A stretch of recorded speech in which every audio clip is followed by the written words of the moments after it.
제목은요, 죽은 자 가운데서 살아나는 것이 무엇일까이고요. 이거는 성경 마가복음 9장 10절에 나오는 성경 우리 개역 개정을 그대로 옮겨온 거예요. 자, 오늘 파워포인트가 39장, 38장, 39장쯤 되고요. 크게 4개의 챕터로 이루어집니다. 첫 번째 문제제기 9장까지, 두 번째 변화산 현현과 구속사의 시공간에서 17페이지까지, 그 다음에 엑소더스의 진정한 의미라는 말로 29페이지까지, 그리고 마지막 사도행전 2, 3장의 원복음과 오늘날의 복음, 이런 제목으로 진행합니다. 자, 이제 1장은 오늘 제가 여러분과 함께 나누고 싶은 문제인데요. 이 문제 제기란 말이 뭐냐면 이게 심각한 개신교 500년의 문제예요. 이거는 500년 전 종교개혁자를 똑바로 안 가르쳐서 그 뒤로 신학대 교수들이 다 안 가르치고 목사들이 다 모르고 성도들 다 모르고 그렇게 심각한 문제예요. 이게 뭐냐면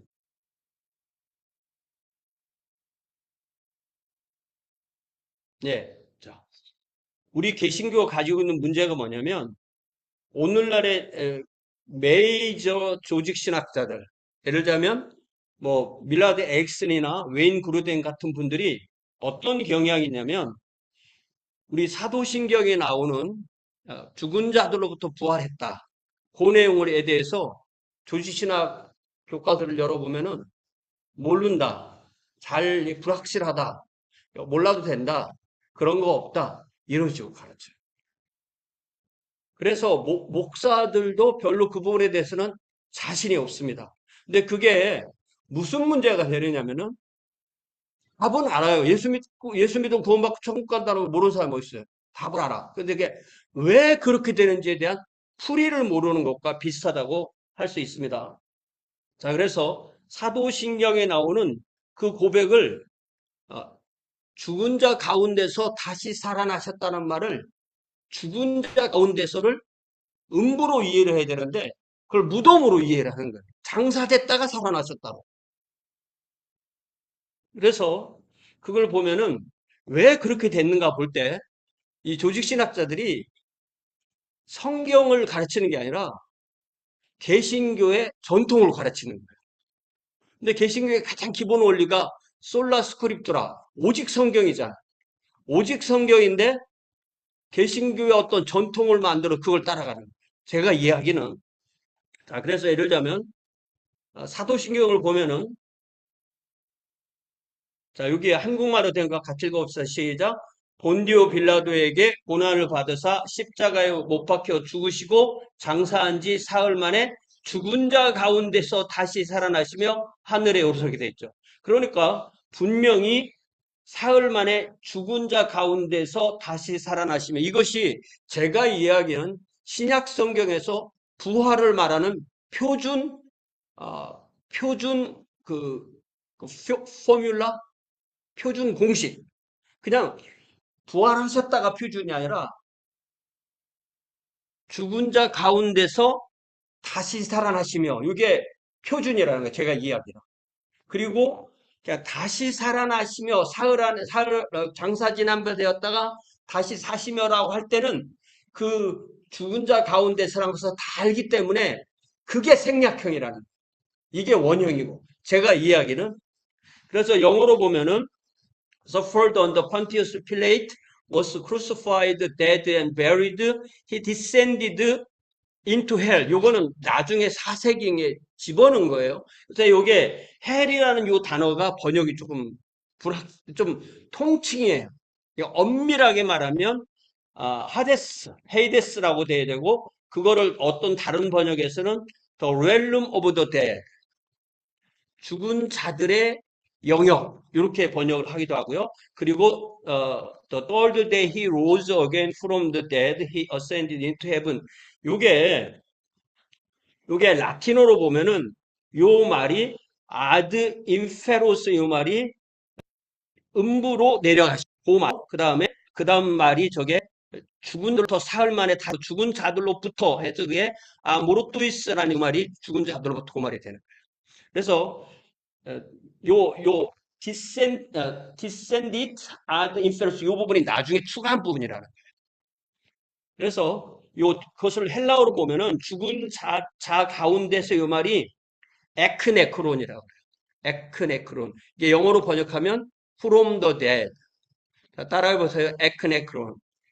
에크네크론. 이게 신약 성경에 38번이에요.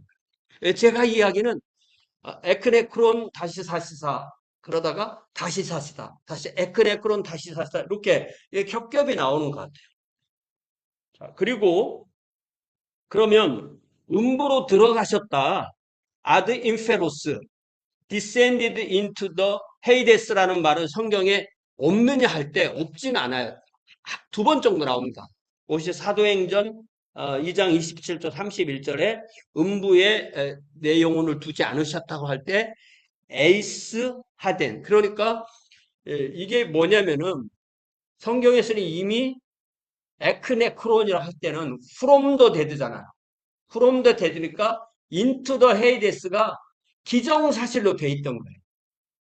어디에서 나오려면 먼저 들어가는 게 있어야 되는 거죠. 그래서 한 400년까지는 into the Hades 많은 말이 없어도 다 아는 거예요. 그래서 이것을 개신교에서는 그 이후로 500년 동안 무슨 논쟁을 하냐면 음부 하강 논쟁이라고 했어요. 뭐라고요? 예수 그리스도의 영혼의 음부 하강 논쟁. 논쟁이란 말이 뭐예요? 아직 답이 없다는 말이죠. 그런데 에크네크로라는 말이 이미 사도신경에 사흘 만에 죽은 자 가운데서 다시 살아나시라는 말이 있으려면 그 논쟁거리가 안 되는 거예요. 거기에 가셨냐 안 가셨냐를 지금까지 500년 동안 논쟁하고 있거든요. 그 논쟁의 대체적인 답은 안 가셨다. 모른다. 십자가의 죽음으로 다 충족됐다. 이렇게 되는 게 현재 개신교의 신학의 고통이에요. 자, 여러분 지금 신학교에서 조지신학 배울 때 이 부분에 대해서 어떻게 배우셨어요? 기억나세요? 아니면 이거에 대해서 설교해 보신 적 있으세요? 오늘 그런 얘기를 좀 하려고 해요. 그래서 사도신경의 그 가장 기본형이 150년경에 로마 교회가 가지고 있던 신경을 The Old Roman Creed라고 부르는데 거기에서도 분명히 이 죽은 자들로부터 사흘 만에 부활하셨다 이런 말이 있고요. 그래서 요 말을 다시 우리가 번역을 해보면 본디오 빌라도 아래에서 고난을 받으시고 십자가에 못 박혀 장사되시고 묻히시고 사흘 날에 죽은 자 가운데서 에크네크론 다시 사셨으며 이것이 이미 신약 성경에 표현될 그대로 사도신경의 원판이 되는 구로마 신경이 들어가 있는 겁니다. 그랬다가 4세기 말에 루피누스 같은 분들이 이 말을 음부로 내려가시고 그 말을 집어넣은 거예요. 그래서 음부 하강 논쟁이 뭐냐면 요 집어넣은 것을 빼자 이 얘기예요. 자 그러면 저 음부로 내려가시고를 후대에 추가했으니까 뺐어요. 뺐다고 해서 뭐 변하나? 왜? 사흘 만에 죽은 자 가운데서 사흘 만에 다시 죽은 자 가운데서 다시 살아나셨으며라는 규절은 그냥 그대로 있는 거예요. 그러면 제 생각에는 빼나 안 빼나 똑같은 거예요. 그러니까 집어넣은 사람도 그런 의미로 그러니까 이게 나오시려면 들어가셔야 되니까 들어가는 거를 집어넣지만 사실은 나오신 것이 그 들어간 곳에서 나온 거기 때문에 그거를 빼던 안 빼도 아무 문제가 없는 거예요. 그러니까 음부 하강 논쟁이라는 것은 제 현재 이해로서는 너무너무 허무한 논쟁이에요. 전혀 논쟁거리가 안 되는 기본적인 성경의 가르침을 그것만 빼면은 그게 없어지는 것처럼 저 부분에 대한 것이 덮어지는 것처럼 그렇게 된 거라고 저는 이해를 합니다. 그래서 이 음부라는 말이 이게 좀 동양 종교에서 나온 말이거든요. 그래서 음부, 그러니까 어두운 파트란 뜻이에요. 어두운 파트. 내가 이 세상은 아, 밝은 세상, 어두운 파트 이런 말인데 그 말을 한국말로 그러니까 한국어 전통 한국어 한자가 아닌 전통 한국말로 옮기면 그게 저승이에요. 근데 저승사자를 뭐 들어봤잖아. 예, 저승이라는 말이 뭐냐면 이승저승인데 그것도 이생저생에서 나온 거예요. 그래서 저승, 이 생이 물론 날생자에서 나온 거지만 사실은 다음번 생에 이런 말이에요. 그러니까 저승이라는 말이 저 음부라는 말과 상당히 통할 수 있는 말이라고 저는 그렇게 이해를 합니다. 자, 그래서 우리가 마가복음 9장 1절부터 10절 그리고 누가복음 9장도 역시 중요한 건데요. 여기 보면은 이 변화선 사건이 일어나고서 예수께서 뭐라고 말하면 인자가 죽은 자 가운데서 살아날 때까지 이 말을 좀 내가 너희들이 변화산에서 본 거 좀 조용히 좀 해줘. 말하지 말아줘. 이렇게 말했을 때 제자들이 와, 우리가 산에서 본 거 얘기하지 말아야지. 이 얘기를 하는 게 아니라 베드로, 야고보, 요한 셋이 뭐라고 말하냐면 죽은 자 가운데서 살아나는 것이 무엇일까? 이렇게 물어. 자기들끼리. 왜 그랬겠어요? 인류 역사에 한 번도 없었던 일이기 때문에 처음 경험하는 거기 때문에. 그래서 우리 주님께서 죽으심에 대해서 말씀하실 때마다 부활하신다는 말을 빼먹은 적이 한 번도 없어요. 복음서를 여러분 보시면. 그랬는데 부활을 우리 주님이 그렇게 많이 얘기했었어도 예수께서 죽으시고 장사되셨을 때 부활을 기대한 제자가 한 명도 없었잖아요. 제자 중엔 한 명도 없었어요. 네. 예수를 죽인 사람들은 어떻게 좀 대비를 해보려고 했지 남자 제자든 여자 제자든 아무도 그것을 상관하지 않았습니다. 자, 그랬을 때 지금 저나 여러분이 죽은 자 가운데서 살아나는 것이 무엇일까? 이렇게 시험 문제를 내주고 백지를 주고 한번 답 써보세요 할 때 얼마나 정도 쓸 수 있겠어요? 이게 제자들이 마가복음 9장 10절에서 죽은 자 가운데 사는 게 뭐지? 라고 했던 그 수준이 오늘날 개신교의 목회자나 신학자나 평신도나 거의 이 수준에서 크게 변하지 않았다는 게 제 문제의식인 거예요. 자, 그래서 이 본래 부활의 구속사적 질문의 깊이를 그냥 얄팍하게, 제가 얄팍하게 얘기한다는 건 이런 거예요. 죽으셨어. 무덤에 가셨어. 사흘 만에 사셨어. 이 말은 몸에 관한 사실인데 이 몸도 몸 자체가 산 게 아니고 영혼이 몸에 돌아왔기 때문에 사신 거예요. 그리고 그것도 다시 사셨다기보다는 엄밀하게 말하면 부활체가 되신 거죠. 네. 새로운 새 땅으로 이어지는 부활체를 사신 거예요. 자, 그래서 마가복음 9장 1절부터 10절까지 보면 1절에서는 요 중에서 하나님 왕국이 임하는 걸 볼 사람도 있을 거야. 라고 하고 2절에서 그들을 데리시고 엿새 후에 베드로, 야고보, 요한을 데리시고 따로 높은 산에 올라가셔 그들 앞에서 변형되셨어요. 그래서 요 변형된 모습이 부활한 모습. 그리고 지금 천상에서의 예수, 그리고 새하늘과 새 땅에서의 예수, 그리고 요 변형된 요 모습이 우리가 부활할 모습인 거예요. 변형돼서 그곳이 광채가 나고 아주 휘어졌는데 그때 누가 왔어요? 엘리야와 모세. 엘리야는 구약성경의 선지자의 대표 모세와 함께 그들에게 나타나서 예수와 더불어 말하거늘 베드로가 이렇게 하자고 했죠. 초막을 짓자고 했죠. 그랬을 때 이게 굉장히 재밌는 말이 뭐냐면 이게 베드로가 이 초막을 짓자는 얘기가 5절에 초막을 짓자고 했잖아요. 근데 이 마가복음이 베드로 복음이에요. 아시죠? 베드로한테 가장 큰 영향을 받은 복음인데 이게 왜 그 말을 했냐면 이는 그 세 명이 몹시 무서워하기 때문에 그가 무슨 말을 할지 알지 못함이더라. 보통 사람 같으면 무슨 말을 할지 모르면 어떻게 해요? 그냥 가만히 있죠, 그죠? 근데 베드로 어떻게 해요? 아무 말을 해보는 거예요. 베드로가 제과예요, 제과. 그래서 이 MBTI를 한번 봤는데 이게 얼마나 생각이 깊고 얼마나 말이 앞서는가 요걸 가지고 MBTI 16개로 이렇게 쫙 이걸 그려놨더라고요. 피라미드처럼. 제 걸 보니까 맨 밑에야. 생각 안 하고 말하기. 그리고 아래 걸 제가 못 외우니까 당신 거는 뭐야? 한번 불러봐. 당신 거 그 내자 불러봐라 했더니 불러줘요. 지금도 기억 못해요. 그거 보니까 맨 꼭대기 있는 거야. 우리 아내는. 뭐냐면 머릿속에서 시뮬레이션 100번 돌려보고 말하기. 와, 그래서 MBTI 별로 안 믿었었는데 그거 보고 야, 이게 문제였구나, 우리가. 지금 40년 동안 책임질지 모르고 내 교양 자, 구름이 와서 구름에 덮이고 구름 속에서 소리가 날 때 요 구름을 구약 성경의 쉐키나 영광으로 성령의 임재로 이렇게 이해하는 분들도 있더라고요. 그리고 소리가 났으니까 성부께서 소리하신 것이고 이는 내 사랑하는 아들이 너희는 그의 말을 들으라 하고 문득 둘러보니 아무도 보이지 아니하고 오직 예수와 자기들 뿐이었더라.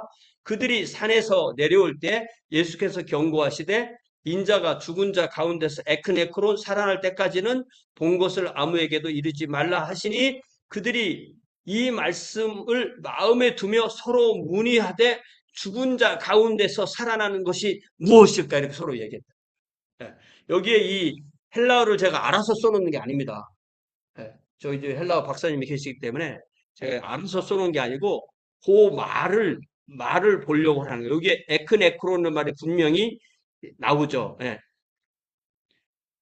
죽은 자 가운데서 그 말이 에크네크로예요. 죽은 자 가운데서 아나스테나이 쪽에 살아난다는 말이고 무엇일까? 이렇게 물어보는 말을 원전에 이렇게 돼 있는 거예요.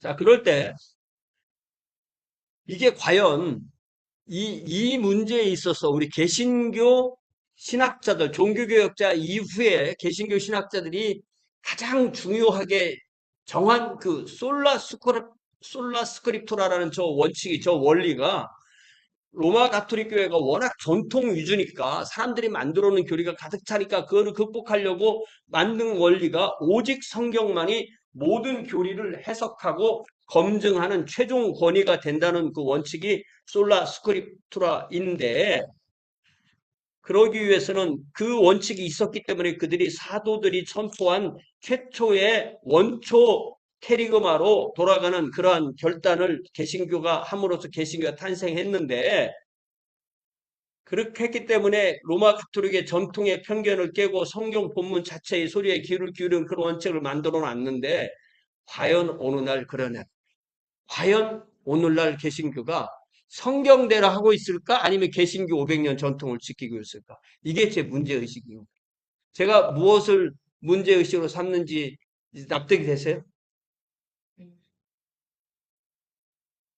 뭐 비몽사몽 들으시는 것 같은데 그래서 요 변화산에서 일어난 이 일이 정확하게 무엇을 우리가 어디까지 알 수 있을까? 제가 어디까지 깨달았는가? 그 얘기를 좀 나누려고 합니다. 그래서 2장으로 넘어간 거예요. 자, 잘 보면 변화산에 올라간 예수님의 제자 세 사람은 누구를 대표하는 거예요? 예수 복음 이후에 우리 같은 사람. 그죠? 그리고 모세와 엘리야는 하나님을 믿는데 죽어 있는 사람들이고 어디에 있다고 온 거예요? 어디선가 온 걸 거 아니에요. 하나님께 있다가 왔나? 어디에 있다가 왔는가? 그들이 있던 곳이 어디였는가? 이 생각을 해보자는 거죠. 자, 그들이 있던 곳을 구약 성경에서는 쉐올이라고 하고 신약 성경에서는 하데스 내지는 아비소스라고도 말을 하고 또 몇 가지 더 명칭이 더 있습니다. 그 음부에 누가복음 16장에 보면 가운데 큰 구렁이 있고 한쪽은 음부, 한쪽은 파라다이스, 낙원, 아브라함의 품이라고 그렇게 말했어요. 그러니까 요 모세와 엘리야는 저 음부의 낙원 파트에 있다가 변화산에 불려 올라온 것으로 우리가 이해할 수가 있다. 자, 그래서 이 누가복음 16장 19절에서 32절까지 부자와 나사로 이야기에서 그 아브라함의 품에 있다가 온 사람들이 바로 대표로 불려온 두 사람이 모세와 엘리야다 이렇게 되는 거죠. 그래서 이 부자와 나사로의 이 이야기를 저는 비유라고 생각하지 않습니다. 보통은 부자와 나사로의 비유 이렇게 말하죠. 저는 부자와 나사로 이야기 이렇게 얘기를 해요. 그러니까 가버나움에 이름으로 알려지지 않고 부자라고 알려진 어떤 사람이 살다가 죽었고 그 사람의 집 앞에 나사로라는 사람이 그 집 앞에서 그 부자가 주는 음식을 먹으며 살다가 비슷한 시기에 죽어서 부자는 자 22절에 보니까 거지는 죽어서 장례식 했어요 안 했어요? 그 거지가 죽어 장사됨이 없잖아요. 그러니까 나사로는 장례식을 안 한 거예요. 생각해 보셨어요? 나사로 장례식 했나는데 생각해 봤어요? 제가 볼 때 안 한 거예요. 그냥 무연고 묘지에 그냥 던져진 거예요. 그냥. 무연고 그 처리하는 곳에. 그런데 천사들의 받들려 아브라함의 품에 들어갔다고 했어요. 그리고 부자도 죽어 장사되었다. 부자는 분명히 죽었고 장사되었어요. 자, 그가 음부에서 고통 중에 눈을 들어 멀리 아브라함과 그의 품에 있는 나사로를 보았다. 그러니까 서로 볼 수 있는 정도로 가깝지만 분명히 구분되는 두 장소가 있다는 이것이 구약 성경에는 이렇게 음부가 둘로 구별되어 있지 않습니다. 이게 이제 옛날에는 신구약 중간기라고 하고 요즘은 제2성전기라고 하는 수룹바벨 성전부터 헤롯 성전까지 그 기간 안에 유대교의 신학적 발전이 이 음부를 이렇게 의인들의 대기 장소 그리고 심판받을 사람들의 장소로 이렇게 구별돼서 이쪽은 그냥 그대로 음부라고 부르고 이쪽은 아브라함의 품이라고 부르는 그런 구분이 분명히 드러난 거죠. 자, 음부는 고통스러운 것이고 그랬을 때 아브라함은 나사로는 여기서 위로를 받고 너는 거기서 괴로움을 받는다 이렇게 말했어요. 자, 이렇게 볼 때 어떻게 이해를 할 수가 있냐면 구약 성도는 음부의 파라다이스 파트 아브라함의 품이라는 곳에 있다 이거예요. 네. 그래서 저는 이 창세기 49장 33절 말씀을 보고 깜짝 놀랐어요. 자, 같이 읽어봅시다. 시작. 야곱이 아들에게 명하기를 마치고 그 발을 침상에 모으고 숨을 거두니 그의 백성에게로 돌아갔더라. 그러면 지금 그 야곱의 몸은 어디 있는 거예요? 어디에 있어요? 본문에 보면. 침상 위에 있는 거예요. 그 야곱의 몸은. 맞습니까? 자, 그런데 저 돌아간 야곱은 누구예요? 그러면? 야곱의 영혼에게 야곱의 정체성을 주는 거예요. 그리고 우리가 50장을 읽어보면 장례식을 70일 이상 하고 있어요. 그러니까 장례식은 몸을 두고 아직 이 땅에 살아있는 사람들을 위한 의식인 거예요. 그 실체가 되는 영혼은 발을 침상에 모으고 마지막 숨을 딱 쉬면 즉각 그의 백성에게 돌아간다. 저는 고등학교 마치고 바로 신학교를 갔는데 그때 교수님들이 뭐 그렇게 가르쳤는지 어쩐지 모르지만 구약 성경은 이 음부와 무덤을 구별하지 않았다 이렇게 배운 것 같아요. 혹시 그렇게 배운 분 있으세요? 그렇게 배웠는지 안 배웠는지도 생각이 안 나세요? 그래서 저는 구약 성경에는 이 무덤이라는 개념이 따로 없는 줄 알았어요. 그런데 이미 창세기부터 막벨라 굴을 사서 그 무덤을 사는 얘기가 나오잖아요. 그러니까 이 무덤이라는 단어는 아예 케베르라는 단어가 있고 음부는 쉐올로 저렇게 있는 것입니다. 그래서 어, 분명히 여기에서 저는 우리가 이제 제가 작년하고 재작년 2년 동안 창세기 강해 설교 주일날 했는데 이 창세기 49장 33절을 보고 깜짝 놀란 거예요, 제가. 이 성경의 진리는요, 누가 얘기해서 깨달으면 그 깨달음이 한 2나 3이 되는데 만약에 자기가 어떤 문제를 가지고 있다가 어떤 깨달으면 그 느낌이 100이나 200처럼 와요. 그것이 바로 주관적 진리예요. 나에게 다 연결되어 있었습니다. 그래서 오늘 저녁에 여러분들이 이걸 들으시고 저희가 다 녹화하고 있거든요. 녹화하는 거 한 번 혹시 더 들으실 수 있다면 이것이 최정인이 그렇게 말하더라. 그게 아니라 성경을 통해서 성령께서 여러분의 진리로 그렇게 받을 수 있는 그런 진리가 될 수 있기를 바랍니다. 자, 그래서 앞으로 다시 이제 올라가야 돼요. 이 얘기를 하려고 한 게 아니고, 자, 여기에 보면 구약 성도는 그러니까 다 음부에 돌아가고 음부에 돌아가면 거기에 자기 백성들이 있는 거예요. 그러니까 야곱은 가서 누구 만났겠어요? 라헬이 있었겠죠. 아버지 있었겠죠. 어머니 있었겠죠. 할아버지 있죠. 또 할머니. 다 거기서 만나는 거예요. 그렇게만 만나는 게 아니라 그 모든 백성을 만난 거예요.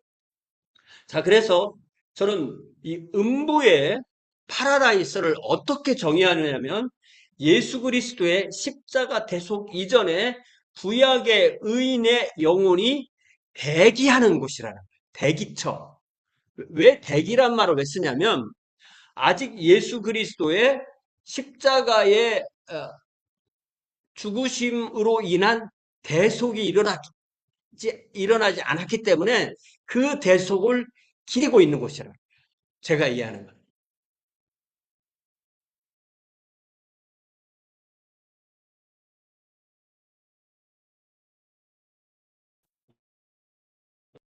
미리 보여준 거예요.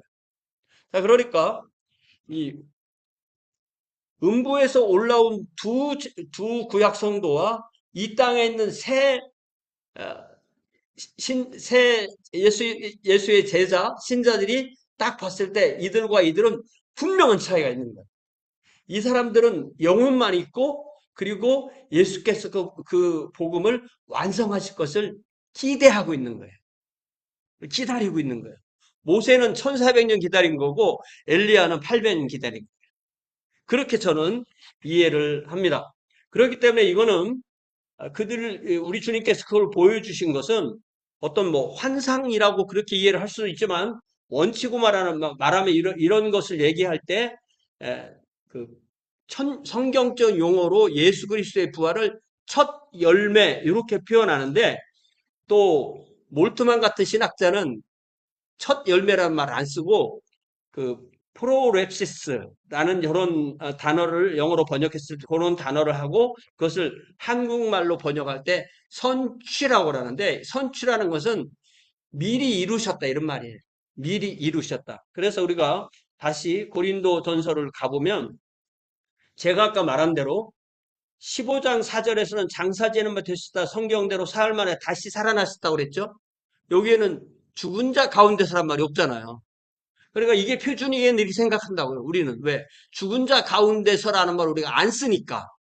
그런데 놀랍게도 12절에 가면 같이 읽습니다. 시작. 그리스도께서 죽은 자 가운데서 다시 살아나셨다 전파되었거늘 너희 중에서 어떤 사람은 어찌하여 죽은 자 가운데서 부활이 없다 하느냐. 여기에 한 절에 이미 에크네크론이라는 말이 두 번 나오는 거예요. 그러니까 죽고 난 이후에는 몸보다는 영혼에 훨씬 큰 관심을 갖는 거예요. 성경은. 그게 분명합니다. 또, 마찬가지로 20절에 보면 시작. 그러나 이제 그리스도께서 죽은 자 가운데서 다시 살아나사 잠자는 자들의 첫 열매가 되셨다. 그래서 저는 이 신약 성경이 부활을 기록하는 방식은 죽은 자 가운데서 다시 살아나. 요 말을 하다가 다시 살아나셨다. 아니면 부활 이야기에다가 또 잊어먹을만 다시 죽은 자 가운데서 나오고 다시 그 말을 뺐다 하다. 그러니까 더 온전한 형태의 포뮬라는 죽은 자 가운데서 다시 사시사 여기고 그것이 좀 축약된 형태가 다시 살아나는 사람. 그래서 이 신약 시대 성도들, 신약 성경을 보는 사람들은 다시 사셨다는 말을 들을 때 그 안에 죽은 자 가운데서 다시 살아나셨다는 것을 생각을 하고 듣는다고 저는 생각하는 거예요.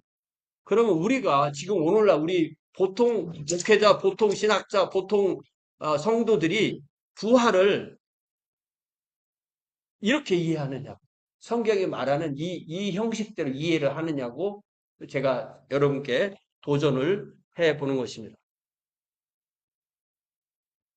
자, 그래서 예를 들자면 이제 제가 이 웨인 그루뎀이 지금 우리 보통 신학교에서 예를 들면 제가 있는 그 학교에서도 요 사람 조직 신학책을 가지고 가르쳐요. 그래서 제가 조직 신학 가르칠 때는 밀라드 에릭슨을 가르쳤는데 밀라드 에릭슨의 요 파트를 보면요.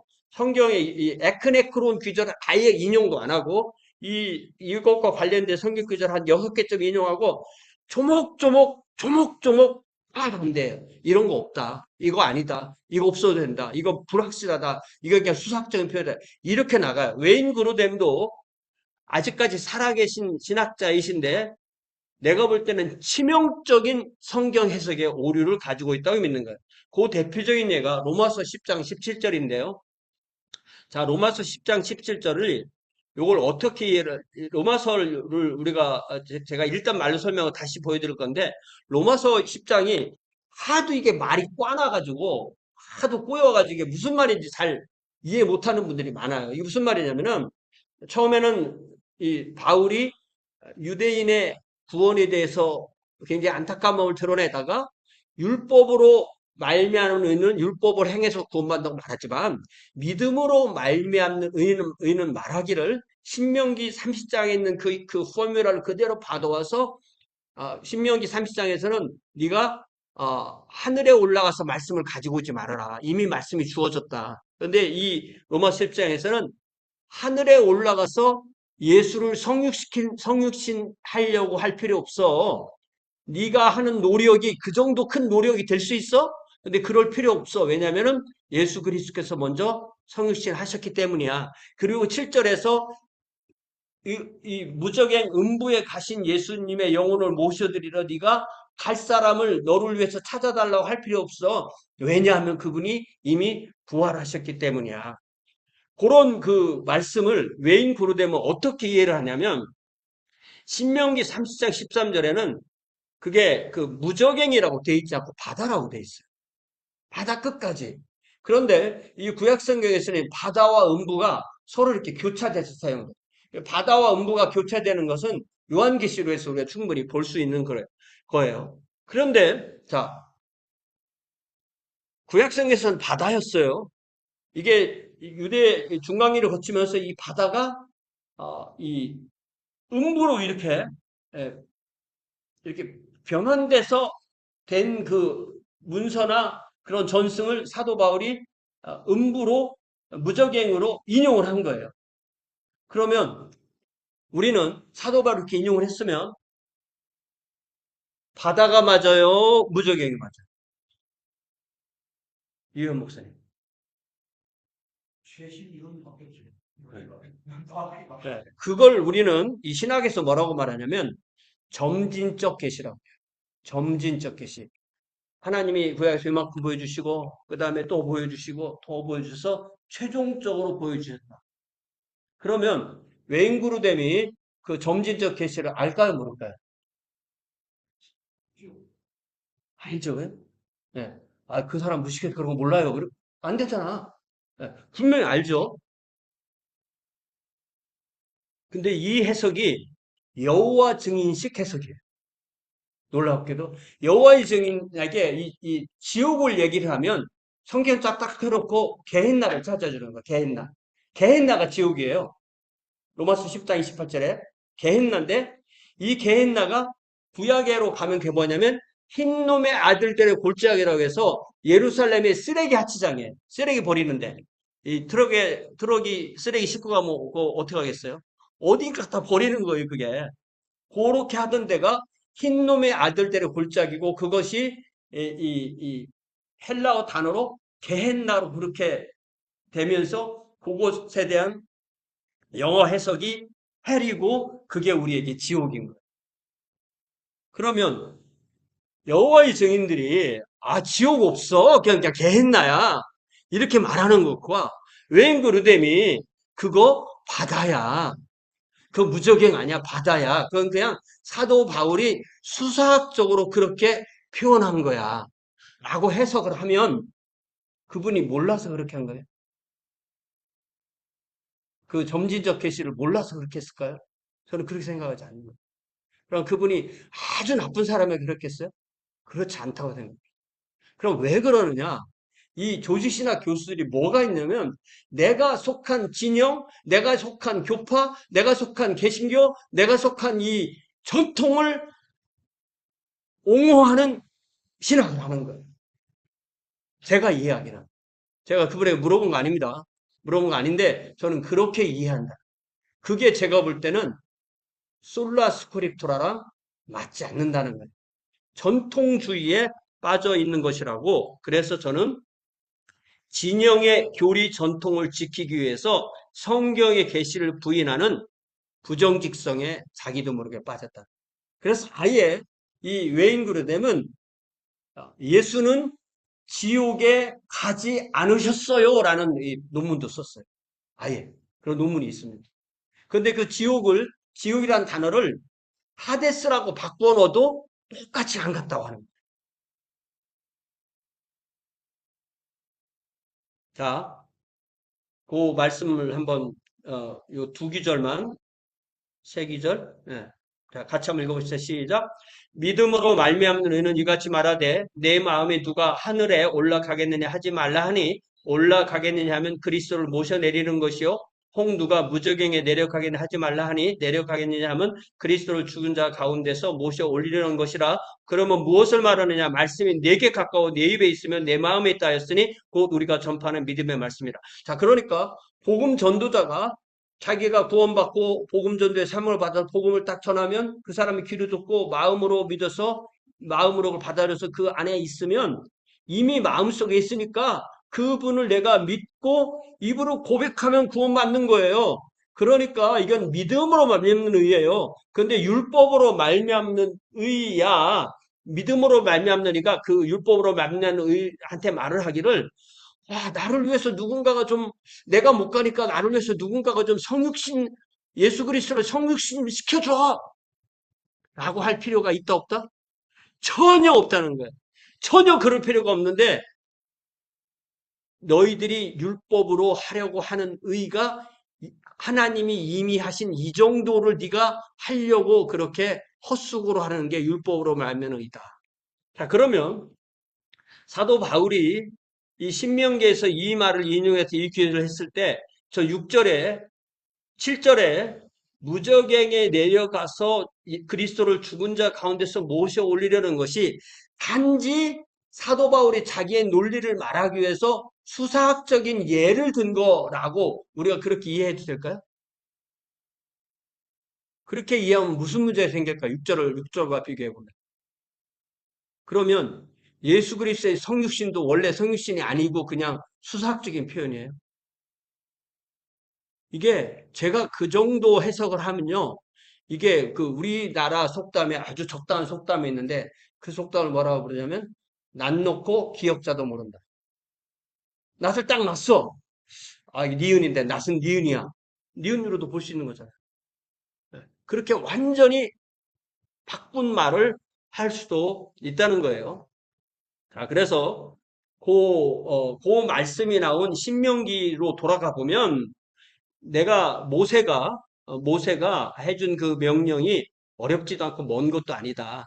하늘에 있는 것도 아니고 내가 이르기를 누가 우리를 위해 하늘에 올라가 그 명령을 우리에게로 가지고 와서 우리에게 들려 행하게 하려 할 것이 아니다. 바다 밖에 있는 것도 아니다. 내가 이르기를 누가 우리를 위하여 바다로 건너가서 그 명령을 우리에게로 가지고 와서 우리에게 들려 행하게 하려 할 것도 아니라. 그러니까 이 신명기 30장의 말씀을 그대로 사도 바울이 가지고 와서 바다를 무저개로 바꿨지만 그 형태에다 그대로 집어넣고 말씀도 그렇게 가까이 있듯이 복음도 가까이인데 그 복음의 핵심이 바로 예수 그리스도인데 예수 그리스도께서 이미 성육신 하셔서 십자가에서 죽으시고 그 몸은 무덤에 계시고 그 영혼이 무저갱에 가셔서 이미 무저갱에 가셔서 에크네코로 올라오셨어. 그 다 예수께서 이미 다 하신 거야. 이렇게 얘기하는. 자, 그러면 우리가 이 신명기 말씀과 비교를 하면서 그건 단지 수사학적인 표현이기 때문에 이것은 예수 그리스도가 실제로 이렇게 했다고 할 필요가 없어요라고 밀라드 에릭슨 교과서에 딱 그렇게 써 있어요. 예, 역시 웨인 브레덴도 마찬가지입니다. 이런 게 저는 왜 이렇게 됐는지 지금까지 제가 설명드린 대로 어떤 진영에 충성하는 진영의 전통에 충성하는 전통주의라고만 그렇게 이해가 되는 것입니다. 자, 그래서 그러면 이 본문을 누가복음으로 돌아가 보면 놀랍게도 출애굽기에 보면은 이 출애굽에 나오잖아요. 출애굽, 엑소더스. 근데 엑소더스라는 말은 이 X라는 말이 이미 그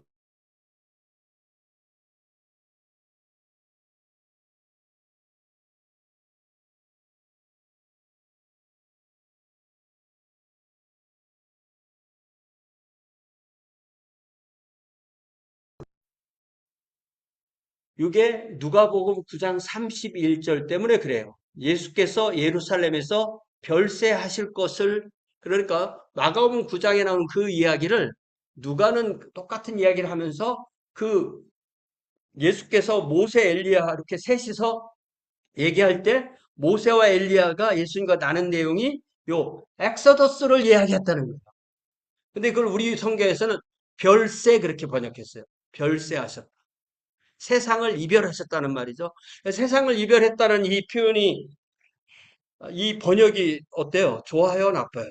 뭐 그렇게 나쁜 것 같잖아요. 그러나 온전히 저 예, 사역을 다 마치시고 어떤 이 새로운 출발을 한 그 느낌은 좀 안 드는 것 같아요. 더욱이 이 엑소더스라는 말을 예수님에게만 적용하지 않고 구약 이전에 예수님의 십자가 이전의 모든 성도, 예수님 십자가 이후의 모든 성도가 죽음의 세력으로부터 엑소더스하는 거랑 관련한다면 저 엑소더스라는 의미가 전혀 다르게 우리한테 올 수 있다.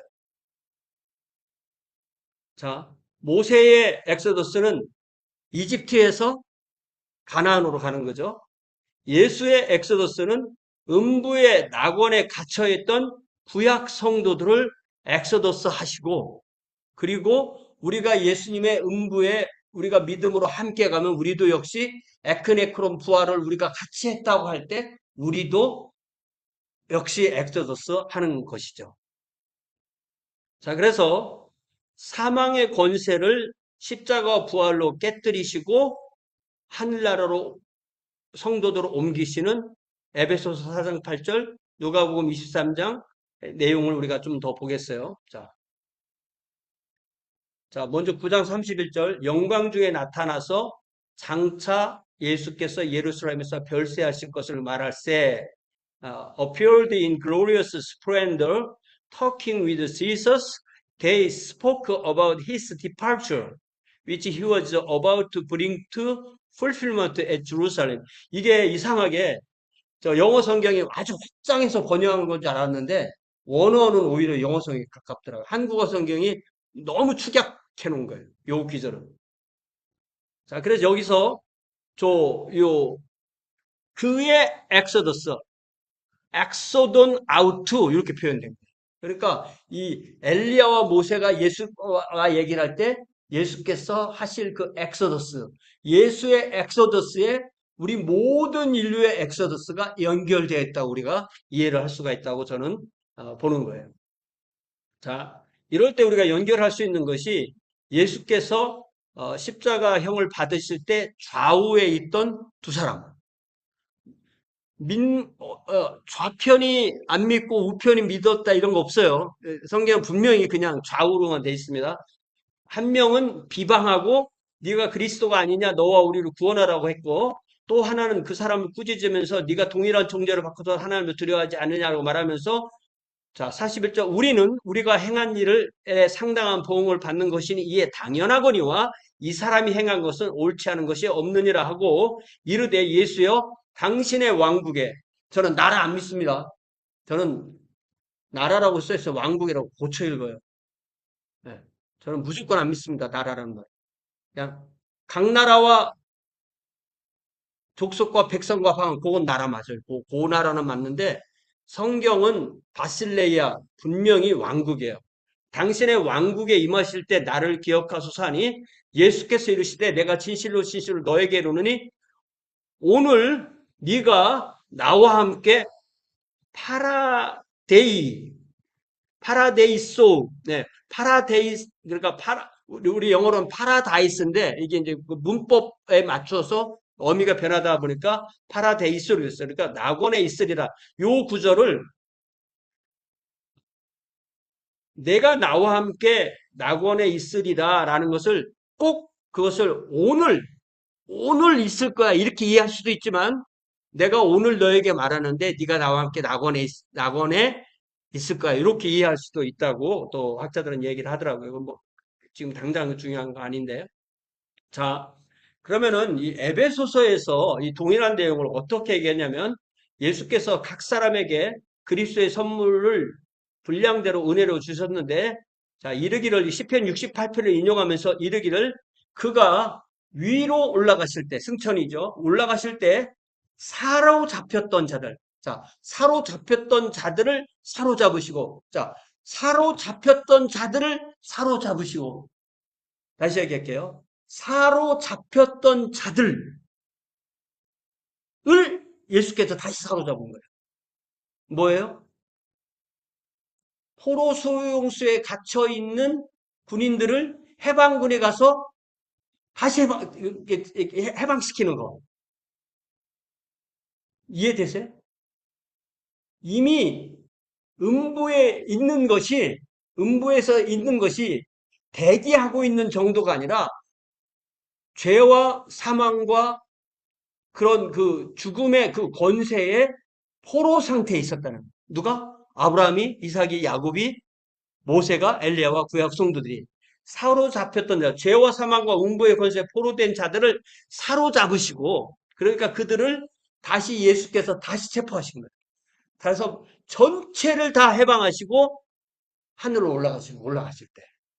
그리고 이 땅에 있는 교회에게는 교회의 은사를 선물로 주셨다. 이것이 에베소서 2장 8절. 저는 이 말씀 이렇게 이해해요.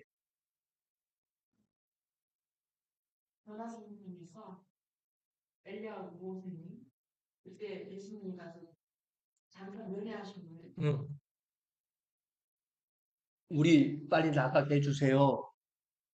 하고 간 거지. 다시 가게 되는 예수님이 불러온 거죠. 저는 그렇게 이해한다.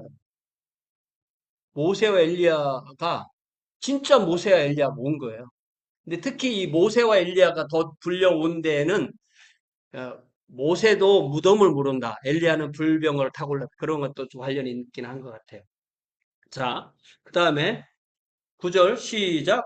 올라가셨다 하였은즉 땅 아래 낮은 곳으로 내리셨던 것이 아니면 무엇이냐. 그러니까 신약성경 분명히 하늘, 땅, 땅 아래 이 구분이 있는 거예요. 그래서 이 땅 아래 음부를 지구의 어느 스페이스, 지구의 지하의 어느 스페이스 이렇게 이해할 수도 있어요. 그래서 예수께서는 이 바리새인들이 표적으로 물어볼 때 내가 요나의 표적을 보여주겠다. 요나가 땅의 가슴에 무덤이 아니에요. 그러니까 이 카르디아라는 말은 우리가 왜 그 운동하러 가면 이 심장 운동을 할 때 이 카르디아라는 말 쓰잖아요. 그러니까 땅의 심장이라는 표현이에요. 그것이 요나가 물고기 뱃속에 사흘 있었던 것처럼 우리 주님은 이 음부에 가 계셔서 부활할 거야. 그게 내가 너희들에게 보여줄 표적이야. 그렇게 얘기하신 거예요. 그처럼 분명히 예수께서 땅 아래 낮은 곳으로 내리셨었다. 이렇게 표현하는 거예요. 내리셨던 그가 곧 모든 하늘 위에 오르신 자네. 그러니까 이 빌립보서에서는 하늘에서 땅으로, 땅에서 종의 모습, 사람으로, 사람에서 종의 모습으로, 십자가에서 죽으심으로 말했지만 이미 십자가의 죽으심이라는 단어 안에는 음부로 가심이 포함되어 있는 거예요. 자, 우리가 죽음을 잘 생각해 보면 죽음은요, 죽음은 순간입니다. 믿습니까? 맞아요? 죽는 것은 거의 그 시간으로 잴 수 없을 정도의 순간이에요. 마지막 숨을 쉬셨다. 뭐 우리가 뭐 뇌사가 죽음이냐 뭐 심장이 죽으면 할 수가 있지만 어쨌든 죽음은 그 순간이고 그 순간이 영혼이 떠나는. 이- 그 떠난 영혼이 음부에 가는 게 그 죽음인 거예요. 그러니까 우리가 죽었다라는 것에서 좀 묵상을 해보면 예수께서 죽으셨기 때문에 우리가 구속받았어. 그 말의 의미가 죽었다는 그 자체가 아니라 죽으셨고 음부에 가셨기 때문에 우리가 그 죄가 사함을 받는 거예요. 그렇게 이해할 수가 있다는 거예요. 그래서 예수 그리스도께서 실제로 음부에 하강하신 것, 이것이 바로 예수께서 우리를 위해서 형벌을 받음으로 대속하신 것의 완성이고 그것이 승리의 선포가 되는 것이 바로 예수 그리스도의 부활이다. 이렇게 이해를 할 수가 있어요. 그래서 이것을 어떻게 표현하냐면 그 영혼들을 다 이렇게 하나하나 이렇게 한 거라기보다는 그 음부의 낙원 파트 전체가 하늘나라로 옮겨갔다. 이렇게 이해를 하는 것도 맞는 것 같아요. 그래서 구속받은 모든 백성의 거처를 하늘에 새롭게 만드시는 거예요. 자, 그렇기 때문에 우리가 요한복음 19장 30절을 어떻게 이해해야 되냐면 예수께서 심포도주를 받으신 후 이르시되 다 이루었다 하고 영혼이 떠나가셨다고 했어요. 이제 영혼이 떠나가셨다는 저 번역이 얼마나 맞는 건지는 모르겠는데 When he had received the drink, Jesus said, It is finished. With that he bowed his head and gave up his spirit. 그래서 요 gave up his spirit 저 표현이 아주 독특한 표현이래요. 보통 사람의 죽음을 표현할 때는 저 표현을 쓰지 않는다고 합니다. 그래서 저 테텔레스타이는 가장 비슷한 역으로 우리가 번역하면은 어, 완불했다 이런 말이에요. 완불했다. 예. 그래서 그가 그의 푸뉴마, 저 푸뉴마가 영혼이잖아요. 그의 푸뉴마를 포기했다. 그런 말이 이제 그 앞에 단어인데요. 이걸 잘 생각해 보면 다 이루었다. 그래서 예수님이 십자가로 우리의 모든 십자가 그 자체 그러니까 십자가로 이어지는 그 음부가 없이 그 음부 에이스 하데스로 들어가고 거기에서 음부의 음부 파트, 음부의 낙원 파트 이 얘기가 없고 그 다음에 이 에크네크론이 없고 부활이 없고 십자가로 다 완성됐다면 우리가 그렇게 믿는다면 그게 바른 믿음이냐. 예를 들어 우리 로마서 4장 25절만 해도 예수는 우리의 범죄 때문에 내어주고 의롭다 하시기 위해서 부활하셨다고 분명히 되어 있죠. 그러니까 이 십자가에서 다 이루었다고 하신 말씀은 그걸로 다 이루었다기보다는 요 말로 표현되는 예수님의 모든 대속 사역이 다 완성됐다고 미리 선언하신 거라고 저는 그렇게 이해하는 것이 맞다는 거예요. 제 생각은. 자, 그래서 무슨 말을 하고 싶은 거냐면 예수의 부활은 모든 성도의 부활이 예수의 부활 앞에 다 뭉쳐져 있는 거예요. 거기에 달려 있는 거예요. 아까 선취라고 한다 그랬죠. 그래서 이제 마태복음 8장을 좀 보고 싶은데요. 먼저 마태복음 8장을 보면 잘 봐요. 또 너희에게 이르노니 동서로부터 많은 사람이 이르러 아브라함과 이삭과 야곱과 함께 천국에 앉으려니 하는데 이 천국에 앉는다는 말은 그냥 앉아 있다는 말이 아니라 천국의 식탁에 앉는다는 거예요. 네. 천국의 잔치자리. 그러니까 이거는 식탁이 있기 때문에 하늘나라가 아니고 새하늘과 새 땅입니다. 새하늘과 새 땅에 갔을 때 누가 아브라함인지 누가 이삭인지 누가 야곱인지 누가 모세인지 누가 엘리야인지 누가 베드로인지 야곱인지 요한인지 다 알아야 되는 거예요. 제가 우리 아내하고 한 번은 우리는 저 신학적인 얘기를 거의 안 하는데 정말 몇십 년 만에 한 번 신학적인 대화를 한 게 천국에 가면 내가 당신 알아보고 당신 나를 알아볼 것 같으니까 나는 그런 거 별로 생각 안 한다. 어? 거기까지 가서 뭐 내가 없어도 천국이야. 그래서 제가 뭐라고 말했냐면 당신이 없어도 천국이 아니고 최정인이 없어도 천국이 아니야. 내가 가서 저 자매는 세상에 있을 때 내 아내 됐던 사람이야. 이렇게 나의 정체가 있어야 그게 천국이야. 그렇게 얘기를 했어요. 왜? 내가 뭘 믿고 그렇게 얘기를 했겠어요? 그 근거가 이건 거예요. 그 아브라함이 부활해서 세어난 새 땅에 있고 거기서 우리가 아브라함과 함께 식사를 한다니까요? 믿습니까? 아닌 것 같아요? 여러분 표정이 좀 어, 그렇죠. 그 유명한 말이 하나님께는 손자가 없다는 거잖아요. 우리 아버지도 하나님을 아버지라고 부르고 나도 하나님을 아버지라고 부르고 내 아들도 하나님을 아버지라고 부르기 때문에 하나님에게는 다 예, 그러니까 우리가 뭐 모세 할아버지, 뭐 노아 할아버지, 뭐 아브라함을 이렇게 부르는 게 아니야. 아브라함 형제. 네, 네. 그런데 그 나라의 본 자손들은 바깥 어두운 데 쫓겨나 거기서 울며 이를 가게 되리라.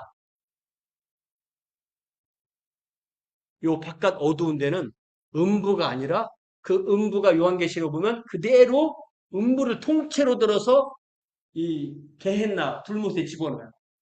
그러니까 그곳에 가서 거기가 마태복음에서는 바깥 어두운 데라고 그렇게 표현됩니다. 자, 그래서 이 마태복음 10장 28절을 잘 보면 제가 최근에 이 구절을 그 사도행전 설교하면서 많이 얘기했거든요. 인재색이 무슨 말인가 보이는 거예요. 봐요. 몸은 죽여도 영혼은 능히 죽이지 못하는 자들은 사람이에요. 핍박자들이에요. 그런데 하나님은 누구냐면은 몸과 영혼을 능히 지옥에 멸했을 수 있는 분이에요. 그러니까 이 몸이 어떤 몸이에요? 예를 들자면 사내들인의 가야바라고 칩시다. 쉽게 말하면 그 대제사장 가야바야. 그럼 그 가야바가 죽으면 몸은 땅에 있죠. 그 영혼은 음부에 가죠. 요한복음 5장처럼 마지막 날에 부활해서 부활의 몸을 입은 그 몸, 그 영혼을 지옥에 영원토록 있게 하시는 그것을 예수님은 몸과 영혼이 능히 지옥에 있다고 해요. 저 멸한다는 저 말 때문에 수많은 신학자들이 영혼 멸절이라는 걸 가르치는 거예요. 영혼 멸절 연말 들어갔죠. 우리 하나님은 자비로우시기 때문에 그 지옥에서 영원토록 형벌을 받게 안 하시고 영혼이 사라지게 하셔. 그게 여호와의 증인식 교리고요. 또 많은 신학자들 그렇게 가르치는 분들이 있어요. 그거는 제가 볼 때 자기가 하나님보다 착해서 그런 거예요. 저는 그럴 필요 없다고 생각해요. 또 비슷한 것이 저 지옥이 언젠가는 비워질 거다. 그래서 제가 이 감옥 그 프리즌 신방을 가면 보니까 쫙 뭐라고 써놨냐면 커렉셔널 센터라고 써요. 아세요?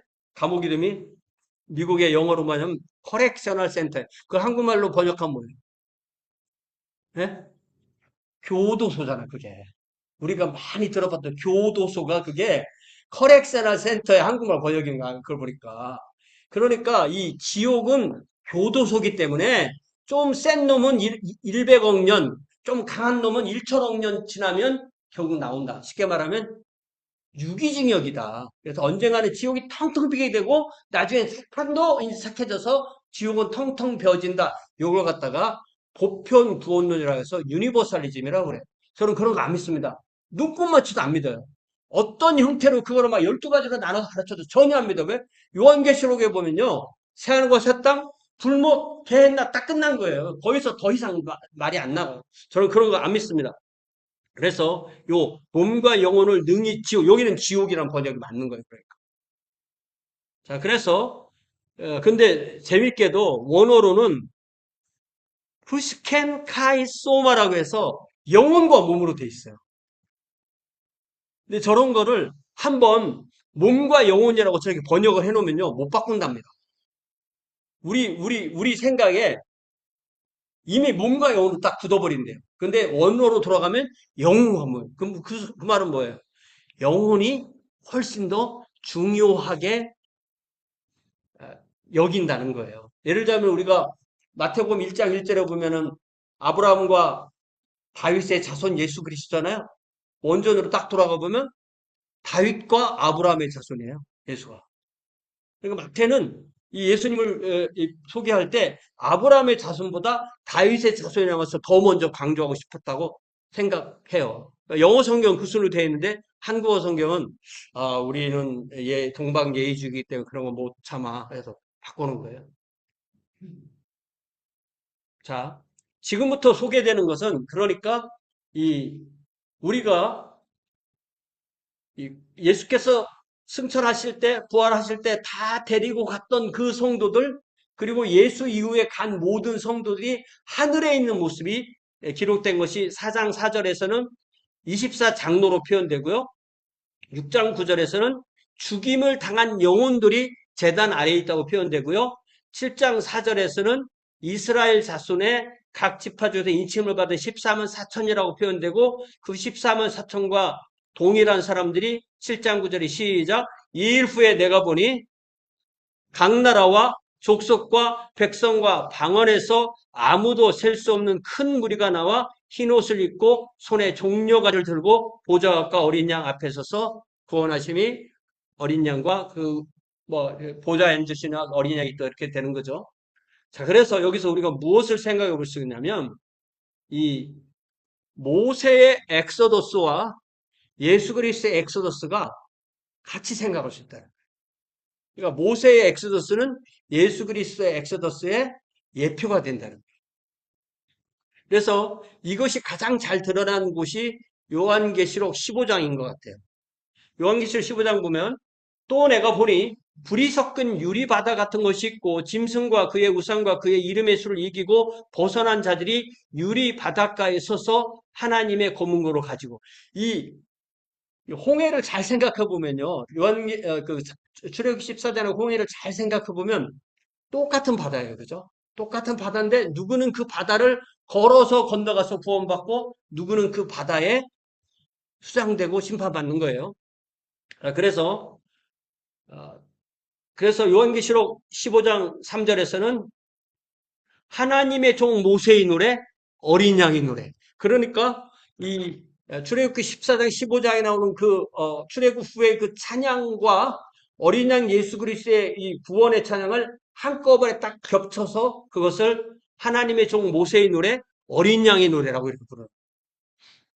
그러니까 제가 말하는 이중 엑소더스라는 저 표현이 과해 보이지 않는 거예요. 이미 요한계시록 15장 3절에 저렇게 말했기 때문에 주 하나님 곧 전능하신 이시여 하시는 일이 크고 놀라우시도다 만국의 왕이시여 주와 같이 주의 길이 의롭고 참되시도다.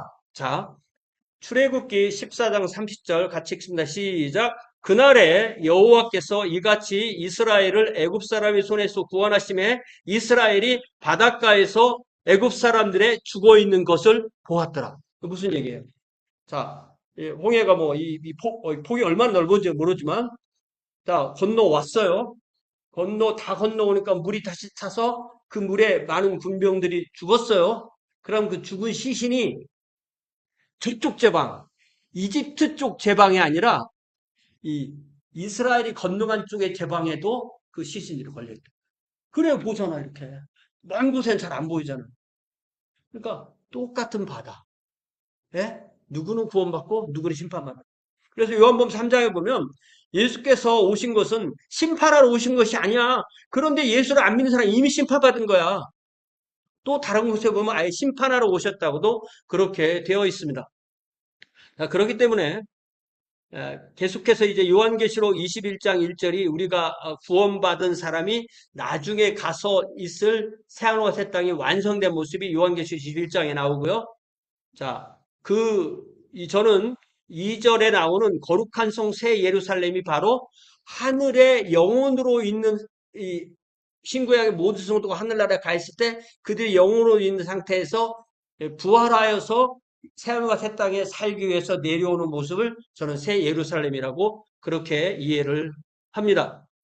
그래서 하나님의 장막이 사람들과 함께 있음에 하나님이 그들과 함께 계시리니 그들은 하나님의 백성이 되고 하나님이심이 그들과 함께 계셨어요. 요게 하나님의 왕국표예요. 하나님의 왕국표는 구약에 보면 어떻게 됐냐면 나는 너희의 하나님이고 너희는 나의 백성. 하나님 입장 쪽에서 이렇게 말씀하시고 사람 쪽에서 말할 때는 여호와는 우리 하나님이고 우리는 그분의 백성이다. 이게 하나님의 왕국의 어떤 그 문장형이에요. 그것을 신약에 그대로 귀절이 그대로 오기도 하지만 신약적인 특징을 또 좀 더 강조한다면 예수는 나의 구주이시며 주님이시다. 이렇게 말할 수도 있습니다. 자, 이제 4장으로 넘어가서 끝날 때 된 거예요. 지금 시간이 얼마나 갔는지 모르지만 8시 44분이네요. 자, 그러니까 좀 더 얘기를 해주자면 그 더블 엑소더스라는 말을 잘 생각해 보면 이집트라는 나라 안에 고센이라는 곳에 이스라엘과 중단 잡족이 같이 사는 거예요. 그죠? 거기에 보면 출애굽할 때 중단 잡족이 같이 나왔다 했어요. 그리고 대다수의 부분에는 이집트 사람들이 살았겠죠. 똑같은 역사가 일어나고 똑같은 하나님의 그 일어날 때 이스라엘은 좀 덜 피해받고 이집트는 더 많이 피해받았는데 그 출애굽이 일어날 때 거기에서 엑소더스를 경험한 사람들은 누구예요? 이스라엘과 그들과 함께 했던 중단 잡족이에요. 그러면 그 그림을 똑같이 음부로 가지고 가서 음부에서 예수께서 음부의 음부 파트로 가셨다가 낙원 파트로 가셔서 엑소더스 하실 때 거기에 있던 모든 이 하나님의 그 구약의 성도들을 데리고 올라가신 것 같고 그 그림이 너무나 똑같다는 거예요. 저는 이걸 언제 깨달았을 것 같아요. 최근 2, 3일이라고. 최근 2, 3일이라고. 계속 묵상하고 계속 물어보고 막 집요하게 물어보는 거예요. 집요하게 물어보면 얘기를 해줘요. 어떻게 물어보느냐 중요한 거예요. AI를 쓸 때 얼마나 물어보느냐. 네? 누구한테 물어봤다고? 주님께서 AI를 통해서 알려주시는 거예요. 네. 아니, 그래서 제가 여러분에게 오늘 얘기하고 싶은 것은 이거예요. 오늘날 우리가 복음 설교를 하잖아요. 복음 전도도 하고 책에도 써 있고 뭐 전도 훈련도 하고 뭐 무슨 많이 훈련 받고 하잖아요. 그죠? 그럴 때 우리가 전하는 그 복음이 사도행전 2장과 3장에 나오는 최초의 베드로의 복음 선포와 얼마나 같을까? 이게 오늘 제 강의가 이렇게 한쪽으로 쫙 가는 강의가 아니라 막 하는 거예요. 한 얘기 또 하고 또 한 번 하고 또 한 번 하고 그런 식으로 구성되어 있는데 자, 그래서 저는 베드로가 오순절 그 날에 설교한 설교를 원복음이라고 불러요. 성경에 제일 명확하게 분명하게 최초의 복음으로 선포된 복음이 사도행전 2장의 복음이다. 그래서 프로토 가스펠이다 이렇게 부르는데 거기에는 예수 그리스도의 죽음만으로 끝내지 않고 음부 하강과 부활을 연결해서 얘기하고 있다는 거예요. 아니요. 네, 이렇게 이 성경책을 빼고 절만 딱 보면요 신기하게 겹치는 게 많습니다. 네, 네. 어느 책이고 3장 16절을 찾아보면 신기한 구절이 많아요. 네. 그 비슷한 그런 이제 또 사도행전 3장 15절입니다. 네. 그 창세기 3장 15절 원복음 아니에요. 네. 아주 스마트한 질문이신데 아닙니다. 네. 사도행전에는 하나님이 에크네크론 그를 살리셨으는 그런 말씀이에요. 그래서 이것이 저는 이 사도행전 2장의 이 복음이 초대교회 사도와 성도가 죽음과 바꾸면서 증언한 복음의 핵심 진리라고 그렇게 믿어요. 제가 믿기에. 자, 그래서 먼저 사도행전 2장을 보면요. 그가 예수께서 하나님께서 정하신 뜻과 미리 아신 대로 내준 바 되었거늘 너희가 법 없는 자들, 로마 사람들은 자기들이 세계의 최고의 법을 가지고 되어 있는데 유대 사람이 볼 때는 뭐라고요? 법 없는 자들이야. 법 없는 자들의 손을 빌려 못 박아 죽였으나 하나님께서 그를 사망의 고통에서 풀어 살리셨으니 이는 그가 사망에 매여 있을 수 없었음이라. 다윗이 그를 가리켜 이르되 자 다윗의 시편 16편을 베드로가 인용한 방식으로 하면은 사도행전 시편 16편에 나는 다윗이 아니라 예수님입니다. 그렇게 읽으면 정확하게 읽을 수 있어요. 나 예수가 항상 나 예수 앞에 있는 주 하나님을 배웠고 하나님이 나 예수를 요동하지 않게 하기 위해서 하나님이 내 우편에 계셔요. 예수님께 그렇게 말씀하신 거예요. 그래서 내 마음도 나 예수의 마음이 기뻐하였고 나의 혀도 즐거워했고 내 육체도 희망에 거해요. 왜냐하면 27절 같이 읽어요. 시작. 이는 내 영혼을 음부에 버리지 아니하시며 주의 거룩한 자로 썩음을 당하지 않게 하실 것임이로다. 그러니까 사도행전 2장 27절에는 명확하게 영혼과 육체를 나누어서 예수 그리스도의 음부, 그러니까 장사와 음부를 명확하게 표현하고 있다는 거예요. 그러니까 여기에 음부라는 표현이 에이스 하덴된 상태로 계속 두지 않으신다는 거예요. 그러니까 음부에 가실 시간을 다 따져보면 한 38시간 되는 것 같아요. 이렇게 계속 두지 않으셨다는 얘기예요. 버리지 아니하시며 주의 거룩한 자로 나를 내 육체가 무덤에서 썩음을 당하지 않게 하실 것이요. 이게 분명히 27절에 이것이 분명히 구별됐다는 게 여러분에게 보이세요? 여러분의 뭔가 좀 속는 것 같아요, 저한테? 아무 표정이 없으신데 이게 굉장히 심각한 거예요. 우리가 이렇게 설교하냐는 거예요. 베드로가 설교한 대로 설교하냐는 겁니다. 주께서 생명의 길을, 그러니까 여호와께서 생명의 길을 예수께 보이셨고 여호와 앞에서 예수에게 기쁨이 충만하게 하시려 하였으므로, 자, 형제들아, 내가 조상 다윗에 대하여 담대히 말할 수 있는데 다윗이 죽어 장사되어 그 묘가 우리 중에 오늘까지 우리 중에, 그러니까 이 귀절은 다윗이 자신에 대해서 말한 게 아니라는 뜻이에요. 베드로가 인용한 말씀이. 그래서 그는 예언자이기 때문에, 선지자이기 때문에 하나님이 미리 이미 맹세하사 그 사촌 중에서 한 사람을 그 위에 앉게 하리라. 예, 그 예수 그리스도의 영원한 왕권을 알고 미리 봤기 때문에 그리스도의 부활을 말해 다시 얘기하는 거예요. 그리스도의 부활을 말하되 그가 에이스 하덴에 들어가서 거기에 계속 버리지 않고 그의 육신이 무덤에서 썩음을 당하지 아니하시리라 하더니, 이 예수를 그렇기 때문에 하나님이 살리셨고 우리가 그 길의 증언이다라고 사도 베드로가 설교합니다. 우리가 전하는 복음이 이 내용을 어느 정도 반영하고 복음을 전하냐는 거예요.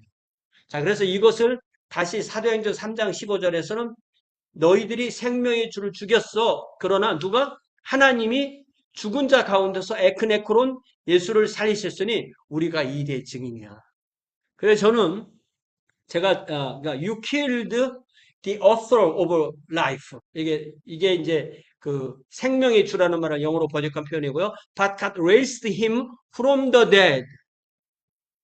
그러니까 오늘 우리가 가지고 있는 이 질문이 이거잖아요. What rising from the dead meant? 이게 베드로, 야고보, 요한이 머리를 맞대면서 얘기한 거예요. 우리가 지금 1시간 전에 이 강의를 듣기 시작해서 이 1시간 좀 지나갔을 때 이것에 대한 답을 가지고 있냐는 거예요. 그 답이 뭐예요? 그 답이 바로 이 26절, 여기 답인 거예요. 요거. 죽은 자 가운데서 살아난다는 것은 예수께서 예수의 영혼이 음부에 버려지지 아니하시고 또 육체가 무덤에 썩지 않게 하시고 하나님께서 살리셨다는 그 귀절이 바로 요 31절. 예. 그래서 하나님이 살리셨다. 요게 죽은 자 가운데서 살아나신 1차로 예수 그리스도에 해당돼서 우리가 이렇게 이해를 할 수 있다는 겁니다. 자, 그래서 예. 자, 이게 말이 좀 어려운데 리캐피출레이션이라는 게 뭐냐면 인간들이 못했으니까 예수님께서 다시 오셔서 모든 인간에게 필요한 모든 것을 다 예수님이 다시 하셨다는 거예요. 그래서 예수님을 믿으면 그 예수님이 다 다시 하신 것이 내 것이 된다는 말을 이 총괄갱신이라고 해요. 모든 걸 싹 바꾸셨다는 거예요. 이런 거 들어봤어요? 신학 공부할 때?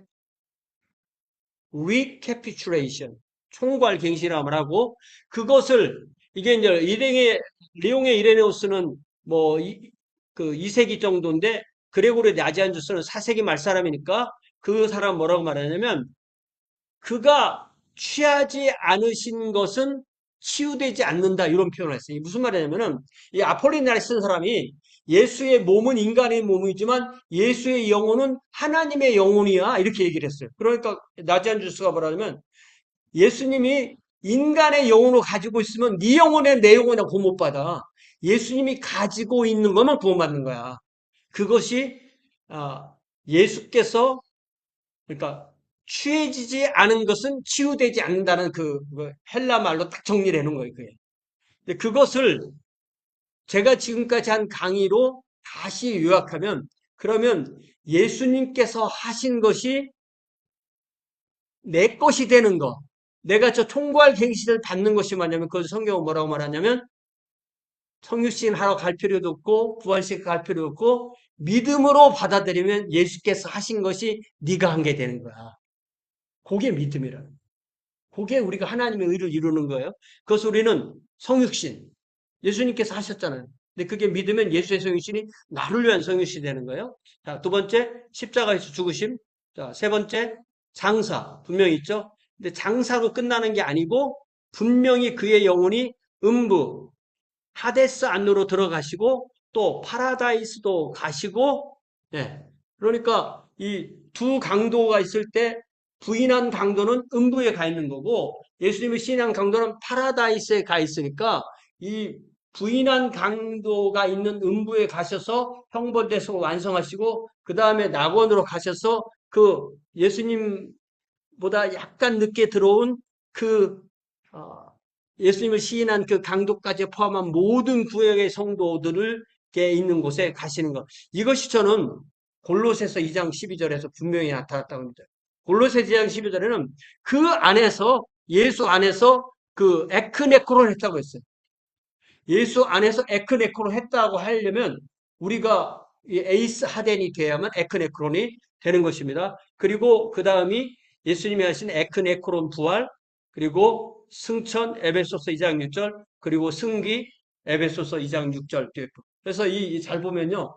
에베소서 2장 6절은 뭐라고 되어 있냐면 우리가 예수와 함께 하늘에 앉아 있다고 했어요. 그 말씀 기억하세요? 이렇게 해서 하늘에 앉아 있다. 그래서 제가 이거를 소시적에 뭐라고 하는가 봤더니 서양 사람들은 뭐라고 주석에 써놨냐면 사도 바울의 신비주의 이렇게 말해요. 못 믿는 거예요. 내가 그 설교자 영어 설교자한테 저 얘기를 했더니 예수께서 자기를 위해 십자가에 못 박혀서 갈라디아서 2장 10절 내가 그리스도와 함께 십자가에 못 박혔다고 믿는데요. 그런데 에베소서 2장 6절 안 믿는데요, 자기는. 왜 안 믿습니까? 그랬더니 미래의 일인데 어떻게 믿냐는 거예요.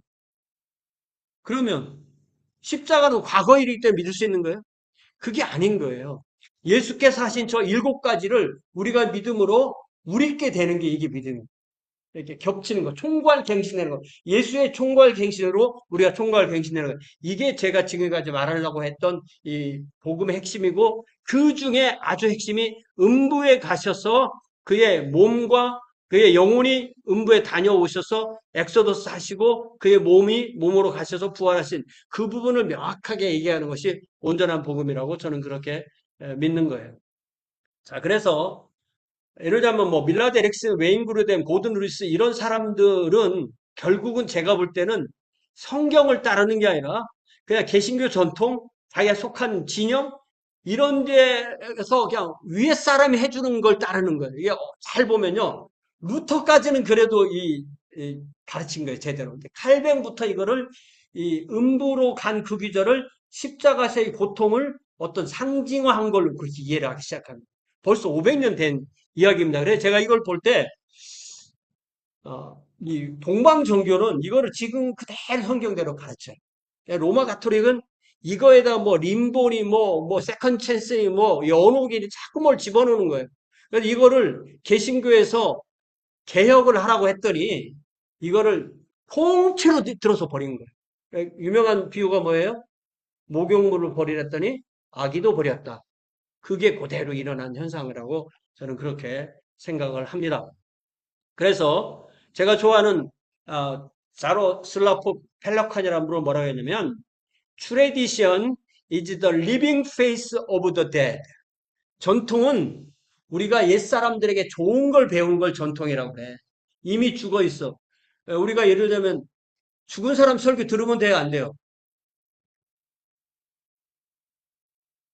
살아있는 목사들 설교들 왜 죽은 사람 걸 들어요?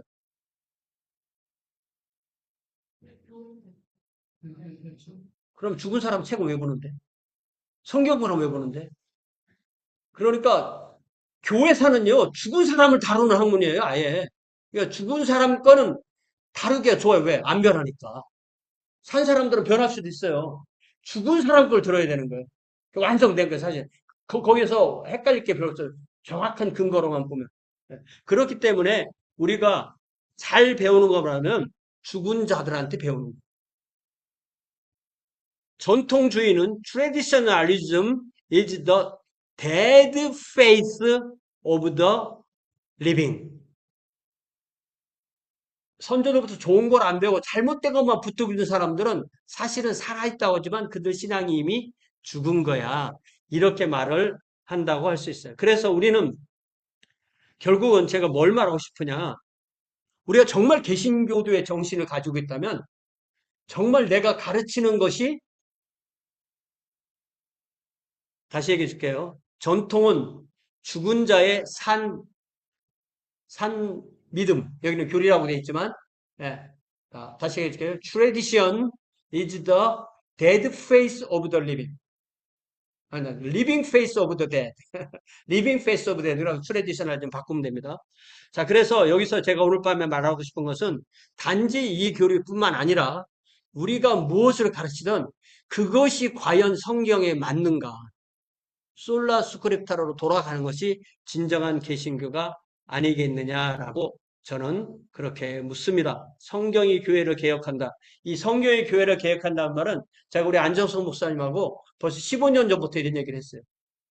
성경을 보는 눈이 서로 달라서 그렇지 성경이 그렇다면 나는 바꾸겠다. 우리는 정말 그렇게 하느냐는 거예요. 말로는 솔라 스크립트라고 하지만 실제로 그렇게 안 할 가능성이 너무나 많다는 거예요.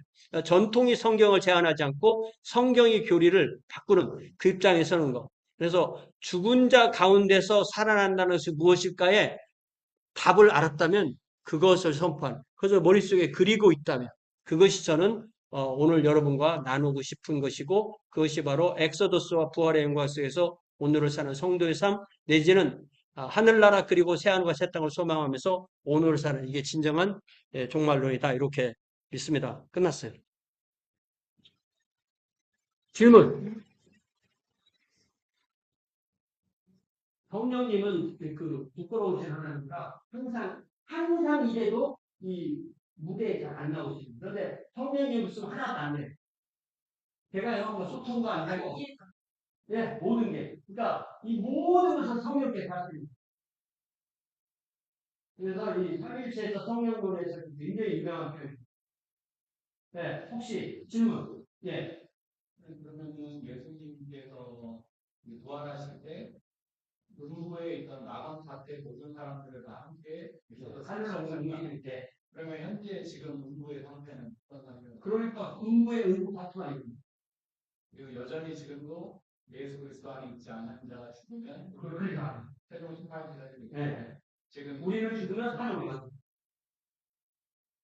안에서 앉아 있다. 그래서 심각한 건 유대교도들 무슨 우리가 아니, 지금 그럼 우리는 낙원에 간다고 해야 돼요?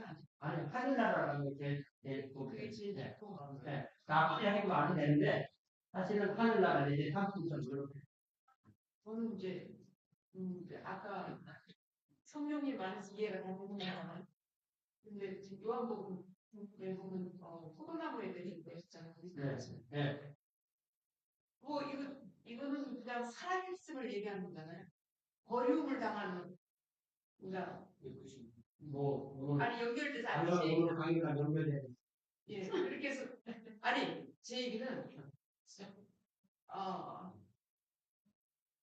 자, 데이터로 혹시 오늘 강의와 관련돼서 예. 예수 그리스도 이전의 사람들은 음부에 나무에 있다가 모든 사람이 아니라 구약의 구약의 성도들. 예수 이전 예. 그러니까 이전이 아니고 십자가 응부 부활로 복음을 완성하시기 이전. 아니 그러면 낙원에 있으라는 걸 했잖아요. 그럼 가만히 있을 겁니다. 아니 그 강도가 네가 오늘 나와 함께 낙원에 있으니까 예수님 먼저 죽으시고 강도가 죽었거든요. 그 예수님은 응부 파트 가다가 낙원에 갔을 때그 낙원에서 그 강도를 오는 제가 그럼 지금 현재 그 낙원 파트가 없는 거예요. 하나가 있잖아. 공천. 나중에 응부 파트도 요한계시록은 음부가 통째로 불못으로 던져진 거야. 그러니까 마찬가지로 하늘나라도 이미 예수님께서 부활하실 때 그대로 하늘로 옮겨. 그렇기 때문에 우리가 죽으면 음부로 가는 게 아니라 하늘로 가는 거예요. 그리고 나중에 언젠가 사는 것이다. 내가 부활해서 일단 내려옵니다. 그래서 제가 가지고 있는 기본적인 질문이 뭐냐면 우리가 성도들에게 우리나 우리 스스로 예수님 믿으면 지옥 가요 안 가요? 안 가요. 왜 안 가요? 왜 안 가요? 돈 받기 때문에? 답은 맞잖아요. 근데 왜를 설명 못하요. 이 내용을 모르면 왜를 설명 못하요. 그 왜가 크게 말하면 두 가지 다예요. 예수께서 나를 대신해서 갔다 오셨어요. 두 번째는 그 예수 안에서 내가 누구로 함께 갔다 왔어요. 예를 들면 내가 그리스도와 함께 식사를 먹겠다. 믿습니까? 믿죠. 내가 예수님과 함께 장사됐습니다. 믿어? 믿죠. 내가 예수와 함께 부활했다고 믿어? 믿죠. 그런데 내가 예수와 함께 인구에 들어갔다 나온 거 믿으세요? 안 믿으세요? 아, 그건 모르겠어요. 그럼 바본 거예요. 다 예수님이 하신 그 모든 것이 내가 믿음으로 예수와 연합돼요. 그리고 아까 이제 음부라고 하는 안에 네. 낙원 파트가 있다고 했죠. 있었어. 그리고 예수님은 낙원 파트만 아니. 음부에 가셔서 음부에 가신 것 자체가 그 죽음의 그 정을 이루게 음부에 음부 파트 가신 게 죽음의 정이고 그렇기 때문에 예수의 죽으심이 배속이 되는 이유가 예수가 음부에 가셨기 때문에 음부에 안 가는 거예요. 그래서 내가 음부 내지 지옥에 안 가는 이유는 첫 번째 뭐라고요? 예수께서 나를 위해서 대신하셨기 때문에. 두 번째는 뭐라고? 내가 예수 안에서 믿음으로 함께 갔다. 그게 이게 아까 말한 리캡슐레이션 총괄 케이크를 그래요. 혹시 더 질문 있으세요? 제가 오늘 죽은 자들의 부활, 죽은 자들의 부활에 대해서 그게 똑같은 거예요. 부활한 분은 예수님밖에 없어요. 그래서 요한계시록 21장에 보면 하늘과 땅과 바다가 다 땅과 바다가 다 죽은 자들을 내놓고 요한복음 5장이라고 한 것처럼 예수님을 믿는 착한 일을 사람은 생명의 부활로 예수님을 안 믿는 악한 일을 행한 자는 심판이 불어 나와서 그 부활한 몸으로 악인들은 생명책에 이름이 없는 사람들은 불못으로 가는 거고 나머지 모든 성도는 부활한 몸으로 태어날 수 있다고 합니다. 성경은 제가 볼 때 굉장히 명확해요. 제가 안 얘기한 것도 많아요. 그들이 안 얘기고 베드로는 3장도 얘기 안 했고 예루살렘에서 예수께서 부활하실 때 그거 얘기 안 했고 안 하고 가는데 그래도 기본적으로 중요한 건 많이 얘기하요. 그리고 그리고 교회상 거 얘기 안 해요. 성경에 있는 것만 보면 되는데 문제는 성경이 이렇게 한 곳에 딱 써 있는 게 아니라 바로 이렇게 분산돼 있어요. 그거를 다 종합해 보면 이런 결론에 이르지 않아요. 네. 지금 그 얘기고요. 아까 베드로전 3장 19절. 그래서 베드로서는 3장 어떻게 이해를 하냐면 그게 응급하게 예수님께 가셔서 예수님의 복음이 완성됐다고 선포하는 거라고 보여집니다. 이게 이제 그 베드로가 설교한 그 설교의 네. 거기랑 같이 연결돼. 그래서 거기서 그러면 복음을 보좌에서 복음을 듣고 구원받는 영혼이 있습니까? 이런 거잖아요. 그것은 없다. 그것에 대해서는 로마 가톨릭에 무슨 그런 걸 영험을 하는데 그건 저는 분명히 그렇게 봤습니다. 왜냐하면 거의 다 인생의 죽음 다 음부가잖아요. 그게 거의 가끔 솔로몬은 영혼으로 위로 올라가고 인생의 영혼 따라다니는 그런 데 있지만 다 구약의 성도들은 음부라고 되어 있고 그 음부가 이렇게 줄로 구별도 안 돼 있어요. 다 그냥 음부. 그러면 예수님 가서 옥에 가서 전했다는 것은 거기에 대한 전혀 선포일 뿐이지. 그렇죠. 거기서 세컨 센스가 있는 건 아니라고. 예, 또 질문 이거 관련돼서 완전히 그 천국에서 여론이라고 말하는 게 그 말하는 어떤 그런 파라다이스 전혀 관계없어요. 관계없어요. 자기들이 만들어 놓은 여러분 뭐냐면 예수를 믿긴 믿었는데 온전히 회개를 하지 않고 죄가 있는 상태를 두는 사람들. 그러니까 이 루터의 종교개혁은 지옥 안 가려고 하는 게 아니고 음물에 그 여론에 안 가려고 하는 그러면 단어를 좀 정리해야 되거든요. 네. 예수 믿음은 하늘에 가, 그냥 천국에 간다. 네. 주님 계신 곳에 간다. 네. 하늘나라라는 말 제일 적자를 예수님 쓰는 안 믿으면 지금은 음부로 가요. 음부라고 하면 지옥이라고. 미리 그 음부가 그대로 지옥으로 옮겨져요. 지옥은 최종이에요. 그래서 이 하늘나라도 중간 상태라고 말하고 음부도 중간 상태라고 말하고 태양과 세상이 최종 상태, 불못이 최종 상태. 이거를 예수님은 공부에 갑니다 이렇게 해서. 그렇게 말하는 거예요. 네. 그러니까 그것에 쉬운 말로 말하면 지옥이에요. 자, 목사님이 이제 신학적으로 500년 아까 뭐라고 했죠? 500년. 그 정도로 문제가 된 거는 저는 몰랐어요. 그리고 실제 그렇게 문제인지에 대해서는 아직도 의문이거든요. 신학자 둘을 지금 거론했거든요. 지금 제가 거론한 세 사람이 개신교 메이저 신학자고 거의 모든 미국의 신학대본이 이 메이저 대본. 그리고 성경에 지금 우리가 오늘 저녁에 인용한 성경만 해도 충분하게 기술이 돼 있거든요. 예. 그런데도 불구하고 500년 동안 그런 공백이 있었다. 그거는 제가 그래서 이렇게 수치로 비교하면 99%가 몰라. 1% 정도가. 그러니까 들지를 않는 거죠. 네. 그냥 지금도 관심이 있으면 할 거예요. 거의 거론을 안 하고 이게 무조건 A라고 뭐라고 말해주면 그거는 없는 이유에 이렇게 안 해줘요. 이걸 물어보면. 제가 물어본 것 때문에 이렇게 답을 해주는데 제가 다른 얘기를 물어보잖아요. 그러면 위험한 교육이고 없는 교육이고 허황되는 교육이니까 그런 걸 물어보지 말아요. 발견하려고 그냥 답답한데 이걸 어떻게 하시고 지금 하고 있잖아요. 이렇게 네. 이거 가지고 어떻게 아니 이제 아티클 써서 내년에 학교 갔다 왔죠. 제 핵심은 예. 마지막에 말한 이 사도행전 2장의 이 복음을 오늘날 교회도 선포해야 된다. 이게 제 핵심 주장입니다. 사실은 누구는 믿어도 되겠는데 답은 아는 거예요. 그러나 풀이가 모른다니까. 우리 이현 목사님 풀이가 없으면 정답이 아니에요.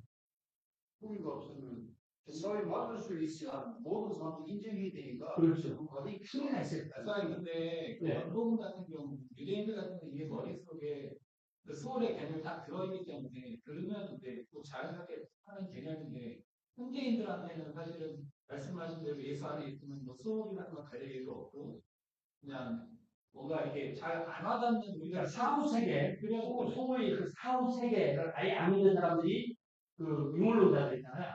그리고 그런 그러니까 기독교를 떠나서 아예 죽음 이후에 아무것도 없다. 그냥 우리의 몸을 보아간다. 그런 사람들도 있고 사후 세계를 믿는 사람들도 있어요. 그랬을 때 사실은 아무도 안 가봤기 때문에 그러니까 우리가 설교하는 건요. 우리 설교는 99.99% 성경에 있으니까 설교하는 거예요. 해보고 설교하는 거 아닙니다. 제가 지옥에 갔다 오고 천국에 갔다 오고 설교하는 거 아닙니다. 그래서 말씀을 얼마나 말씀이 있는 대로 잘 이해하느냐가 저볼 때는 핵심인 거예요. 그래서 이게 목사가 20살, 30살 때 목사가 돼서 부지런히 공부해서 30년 해서 설교를 해도 아직도 알게 맞아요. 알아야 돼요.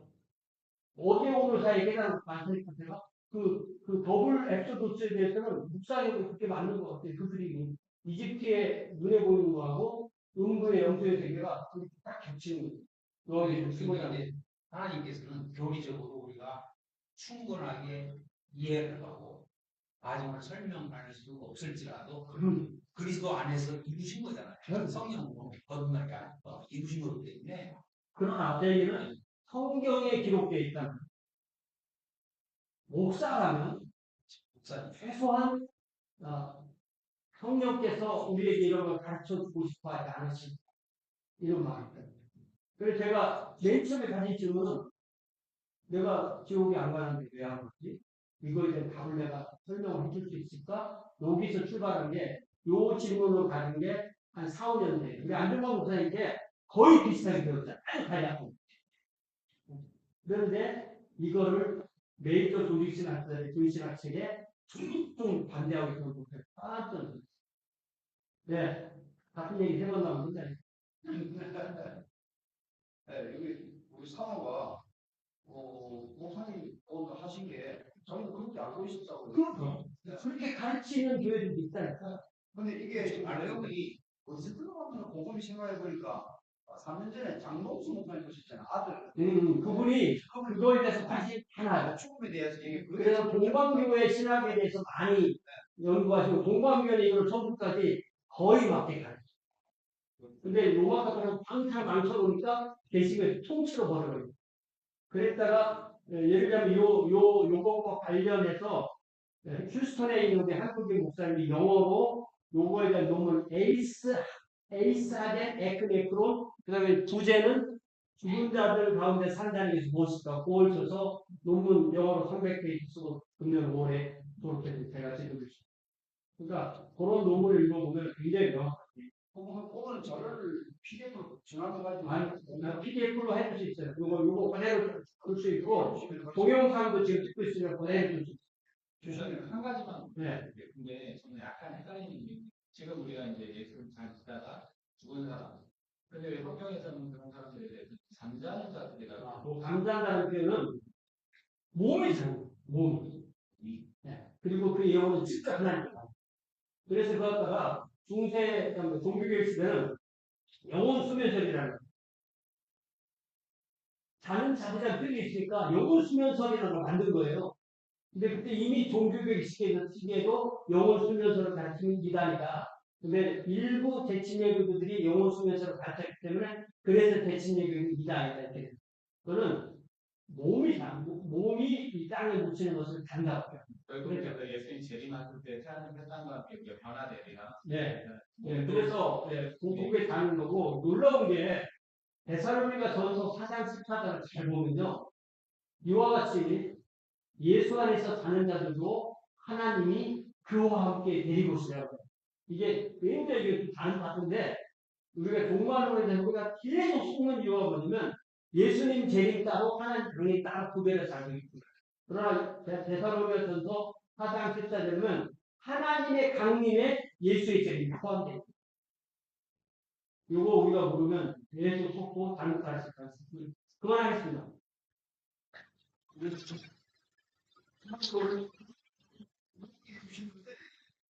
우리 원래 시간 한번 주시고 기도 한번 주시고 마치겠습니다. 네, 기도하겠습니다. 하나님 아버지, 우리가 우리의 지혜가 아니라 말씀에 있는 대로 배우고 깨닫고 선포하기 위해서 부지런히 말씀을 마음을 열고 공부하고 또 깨닫고 선포할 수 있는 교회 종들로 그러한 교회들로 인도하여 주옵소서. 예수님의 이름으로 기도합니다. 네. 우리 저기 부회장님 내일 그 일주일에 대해서 광고 좀 해주세요. 예. 안무를 좀 드리겠습니다. 네, 오늘 바로 돌아가시는 분들 계시고 호텔에서 주무시는 분들 계시는데 호텔에서 주무시는 분들 다 키 전부 수령하셨죠? 네, 확인 좀 해주시고요. 그 다음에 말씀드렸듯이 키의 성인